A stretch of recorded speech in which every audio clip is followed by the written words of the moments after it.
wat ek by wil uitkom, is ek wil 'n bietjie praat oor 'n definisie van wat is hierdie geestelike gawes, die geskenke van die Gees. Nou kom ons kyk 'n bietjie, as ek dit net vir julle lees, soos wat ons dit daar het. Geestelike gawes of hierdie geestelike, goddelike geskenke wat ons kry is, spesiale vermoëns, wat die Here aan elke gelowige gee deur die kragtige werking van die Heilige Gees, volgens sy plan of ontwerp, uit genade tot diensbaarheid in die gemeenskap, deur die opbou van die liggaam van Christus en die uitbou van die koninkryk, sodat die Here alleen verheerlik kan word. Dis nou 'n lang klomp goedjies, ek gaan gou daaraan aandag gee. Dis spesiale vermoëns. Dis nie iets soos talente nie. Talente, ek was van kleins af verskriklik kreatief, met huise en ontwerp en teken, en ek was 3-4 jaar oud toe bou ek met Lego blokkies, huisies. Daai tyd was ons net sulke reghoekige en vierkantige klein blokkietjies, alles moes jy daar uitbou. So ek het huisies gebou met dakke en vensters en deure en allerlei goed. My ouma het, toe ek 4-5 jaar oud was, het sy gesê, hierdie kind gaan argitek word. En dit was my hele droom van my hele lewe. Ek het kreatiwiteit gehad, wat dit betref. Ek het hier, seker tussen 3 daar rond, het ek 'n operasie gehad, blinde darm, en terwyl ek in die bed gelê het daai tyd, het ek 'n boek gevat en begin huise teken.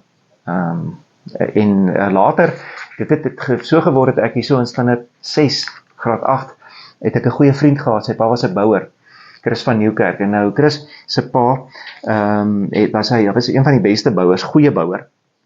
Ek het, toe ek in standaard 6 was, my hele tekenblok, prente, huisplanne vir hom gevat en gevra, nou dwaal ek af, maar gevra, geef my 'n bietjie, wat gaan dit kos om hierdie huise te bou?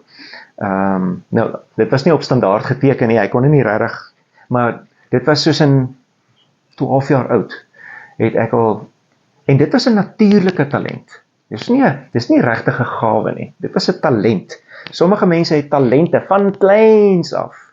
Geestelike gawes is iets wat bo jou natuurlike vermoëns jou in staat stel om dinge te doen wat jy nie vroeër kon doen nie. Ek kon nie vroeër met mense praat nie.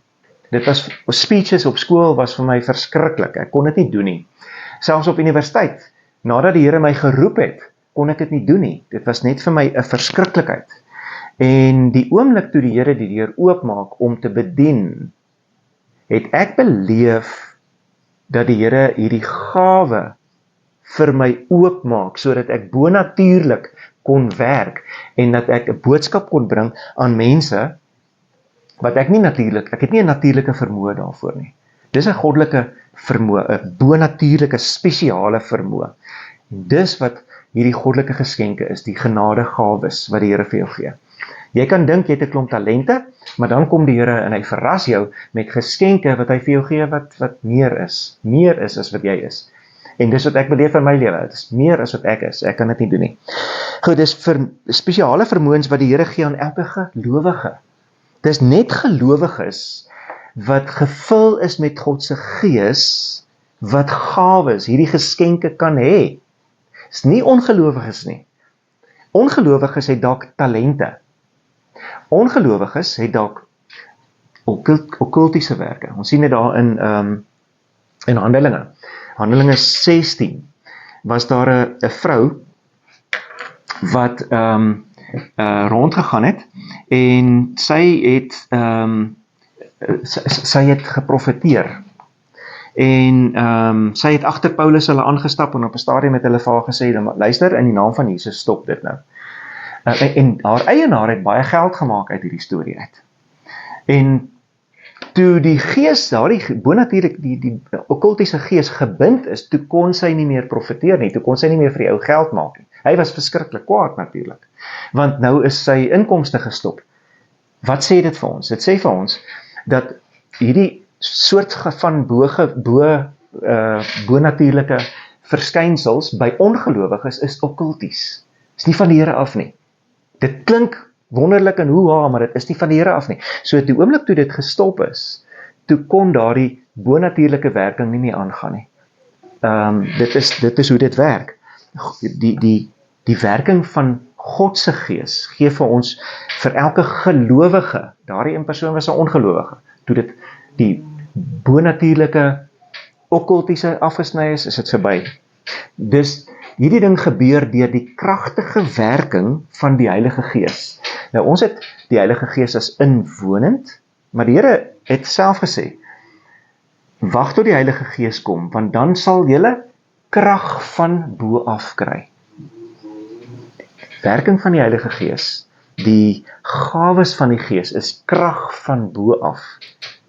Buiten die inwonende Gees, krag van bo af. Nou ja, nou gaan julle klaar begin wonder, maar ek gaan dit mooi verduidelik môre. Kragtige werkings, en dit is die Griekse woord energeia. Julle gaan die woordjie, ons gaan dit ook môre hanteer, maar dit is deel van dis twee woorde vir die Heilige Gees. Dis dynamis, julle gaan krag dynamis ontvang, maar ook energeia, energie ontvang. Julle gaan die energie van God se werking in julle lewens beleef en ervaar. Okay, kragtige werking van sy Gees. Die Here het 'n plan daarmee. Hy gee nie net gawes vir ons sodat ons grand kan lyk, of beter tyd saam met hom kan spandeer, of dieper in hom kan ingroei, of hoër geestelik kan groei. Net 'n plan. En sy plan is sy koninkryk. Hy het gesê fokus, dit is wat Jesus gesê het. Alles, bo alles, fokus op sy koninkryk, die koninkryk van God. So hy het 'n plan.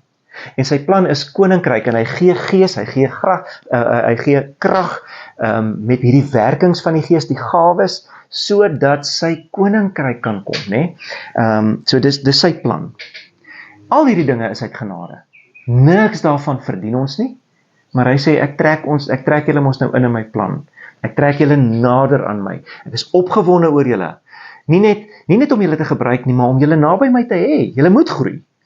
Maar deel van hierdie groei is dat julle deel van my koninkryk gaan wees, en die uitbou daarvan. So nou kom ons by diensbaarheid.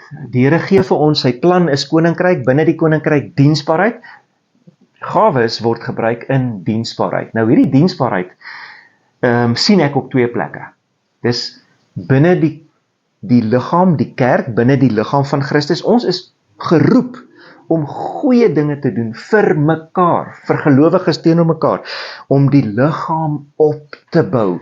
Ons gaan later in, hoor julle hierdie hond snork? My liewe land. Net daar op die bank in snork. Bango! Nou goed, dis die opbou van die liggaam van Christus. Nie net dit nie. As dit net daaroor gegaan het, dan het ons nêrens gekom nie. Dan het ons net, soos die middeleeue, onsself in kloosters ingewerk, en onsself weggehou van almal af. En dis nie die Here se plan nie. Uitbou van sy koninkryk is wat ons veronderstel is om te doen. Die liggaam word opgebou. Waarom? Sodat ons oulik kan wees, dat ons lekker warm by mekaar kan wees, dat ons soos Petrus op die berg van verheerliking, dat ons vir Jesus en die ander profete hutte kan bou, dat ons net daar kan bly. Dit is so lekker daar bo op die berg van verheerliking. Die Here het hom nie eens geantwoord vir ou Petrus nie. Hy het net gesê, man Petrus, ons moet teruggaan in die dal van doodskade weer, ons moet daar 'n verskil gemaak, ons moet my koninkryk gaan doen, gaan uitwerk. So, ons sien hierdie diensbaarheid terwille van die koninkryk wat moet kom in 'n donker wêreld. En binne alles sien ons die verheerliking van die Here. Dit is wat geestelike gawes is. Verstaan julle nou, hoe die Here dit wil help, dit wil gebruik in sy plan, om die wêreld vir homself terug te eien, en ons te gebruik in die hele proses.